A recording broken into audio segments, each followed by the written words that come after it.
네, 안녕하세요. 유안타증권 자동차 담당 남정미입니다. 오늘은 2020년 자동차 연간 전망 자료에 대해서 말씀드리도록 하겠습니다. 내년에도 글로벌 자동차 시장 수요는 둔화될 것으로 판단을 하고 있습니다.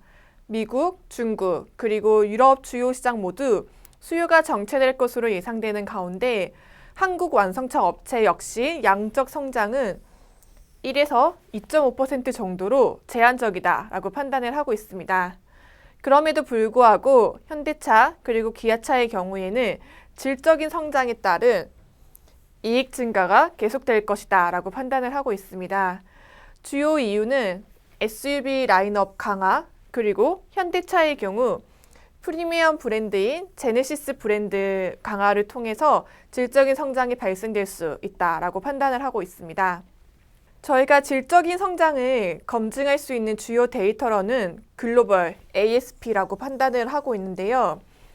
2019년에도 글로벌 ASP 상승이 발생하였으며 내년에 역시 이런 추이는 계속될 것이다 라고 판단을 하고 있습니다. 3분기 누적 기준으로 현대차의 경우에는 글로벌 ASP가 9.6% 상승을 하였으며 기아차의 경우에도 6% 정도 상승을 하였습니다. 물론 2019년의 경우에는 환율 자체가 원화 약세로 진행이 되면서 글로벌 ASP 상승에는 환효과가 들어가 있는 것이 사실입니다. 이런 환율 효과를 제외하고 본다라고 하면은 ASP 상승은 한 4% 정도 되었다라고 판단을 할 수가 있는데요. 2020년에도 역시 현대, 기아차 모두 ASP가 상승할 수 있을 거다라고 판단을 하고 있습니다. 현대차의 경우에는 3%, 그리고 기아차의 경우에는 1% 정도 증가할 수 있다라고 판단을 하고 있는데요. 내년 같은 경우에는 저희 하우스 뷰 자체가 원화 강세를 전망을 하고 있기 때문에 3에서 4% 정도의 원화 강세를 고려한다라고 하면은 실질적인 ASP 상승은 올해와 유사한 수준이 될 것이다 라고 전망하고 있습니다.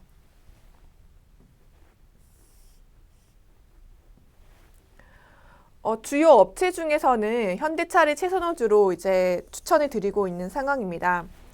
내년도 업체별 영업이익 전망치를 보시면은 현대차가 32%, 그리고 만도가 26% 증가할 것이다 라고 전망을 하고 있는 상황이고요. 그 다음 순으로는 기아차, 현대모비스, 한우시스템 순으로 이제 이익 전망치가 상승할 것이다 라고 판단을 하고 있습니다.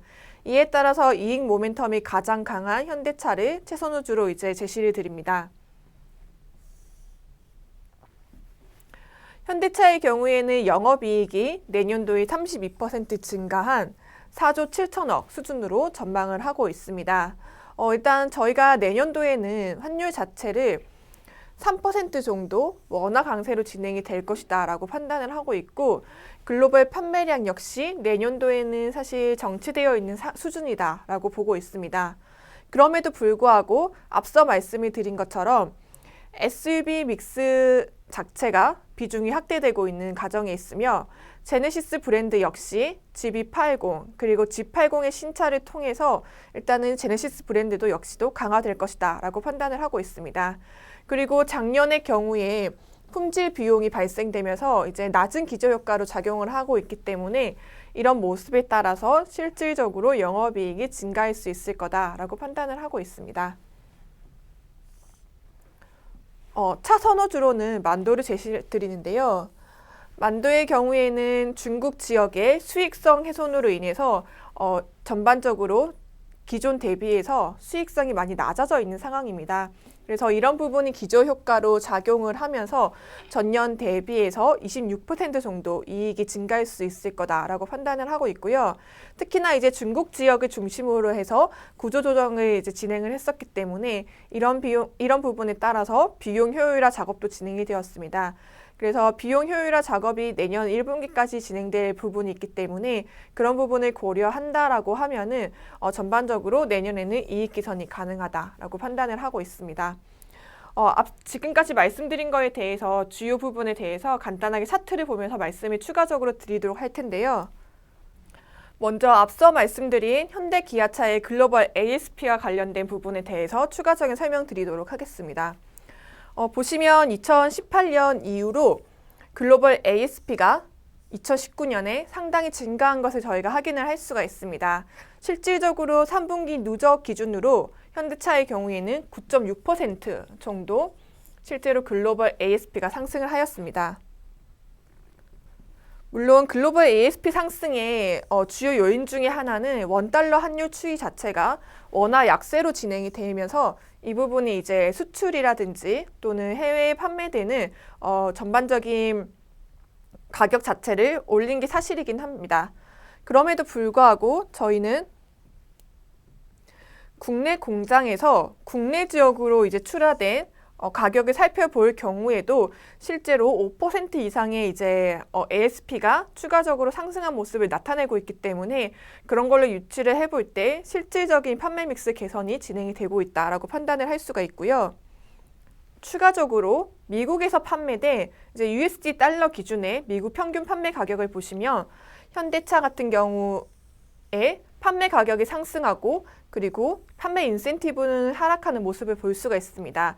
즉 가격은 올라감에도 불구하고 고객들한테 진행하는 프로모션 인센티브는 줄어들었다라고 저희가 확인을 할 수가 있고요. 기아차 역시 미국 지역에서 텔룰라이드와 같은 신차 효과에 따라서 글로벌 ASP는 상승하는 가운데 판매 인센티브는 크게 이제 감소한 것을 확인을 할 수가 있는 상황입니다. 그래서 이런 모습은 이제 현대 기아차가 내년도에도 저희가 이제 기대를 할 수 있는 부분이다라고 판단을 하고 있고요.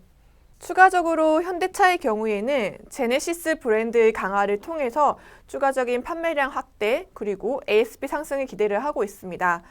실제로 특히나 미국 지역을 살펴보시면은 현대차의 경우에 2017년 이후에 딜러망 문제가 발생되면서 판매량이 급격하게 줄어드는 것을 저희가 확인을 할 수가 있습니다. 2019년의 경우에는 판매망 자체가 정상적으로 회복을 하면서 신차였던 G70을 중심으로 판매량이 어느 정도 올라와 있는 상황인데요. 과거 대비해서 저희가 살펴볼 경우에 G80의 경우 과거에 2,000대 정도 최고치 판매량을 찍었었고 이제 세단이라든지 럭셔리 판매량 시장 자체가 줄어들면서 1,000대 정도 수준까지 떨어졌습니다. 그러나 딜러망 문제로 인해서 현재는 거의 매월 한 600에서 700대 정도가 판매가 되고 있는 상황이기 때문에 실제로 G80이 신차가 출시가 된다라고 하면은 G80을 중심으로 해서 판매량 확대가 좀 예상이 되고 있는 상황이다라고 판단을 하고 있고요. 추가적으로 이제 제네시스에서 나오는 GB80 같은 경우에는 처음으로 나오는 SUV 모델인 상황입니다. 현대 기아차에서 이제 현대차 같은 경우에는 팰리세이드 그리고 기아차의 경우에는 텔룰라이드 SUV 모델이 나오면서 ASP 상승이나 또는 판매량 증가에 굉장히 많은 기여를 했었는데요. GB80 역시 기존에 없던 모델이 나온다라는 측면에서 판매량의 순증 효과가 굉장히 클 것이다 라고 판단을 하고 있습니다. 또한 GB80이 성공적으로 안착을 한다라고 하면은 제네시스 브랜드 가치 자체가 한 단계 레벨업 할 수 있다라고 판단을 하고 있기 때문에 GB80을 통한 이제 제네시스 브랜드 강화가 가능할지에 대해서 좀 어느 정도 기대감이 형성되어 있다라고 판단을 하고 있습니다. 네, 결국 2020년 경우에는 글로벌 자동차 수요가 부진한 가운데 결국 완성차 업체들의 판매 믹스 개선에 따른 이익 증가 모멘텀을 저희가 기대를 하고 있는 상황입니다. 환율 환경 역시 내년도에는 원화 강세가 진행되면서 2019년 대비해서는 부정적인 외부 환경이 조성이 되어 있다라고 판단을 하고 있습니다. 그렇지만 올해 보여주었던 질적 성장의 모습이 내년도에도 이어진다라고 한다라고 생각을 하면은 현대차 그리고 기아차 그리고 부품사들의 본질적인 체력이 강화되는 모습을 저희가 확인을 할 수 있는 시기다라고 판단을 하고 있고요. 이런 모습이 저희가 보여진다라고 하면은 밸류에이션 릴레이팅으로 이어질 수 있다라고 판단을 하고 있기 때문에 내년도에는 저희가 실적 모멘텀을 통해서 실적의 본질적인 체력을 확인할 수 있는 좋은 시기가 될 수 있다라고 판단을 하고 있습니다. 자동차 섹터 내에서는 현대차를 최선호주로 말씀을 드리며 현대차 투자 의견 바이 그리고 목표 주가 17만 원을 제시드립니다. 지금까지 시청해 주셔서 감사합니다.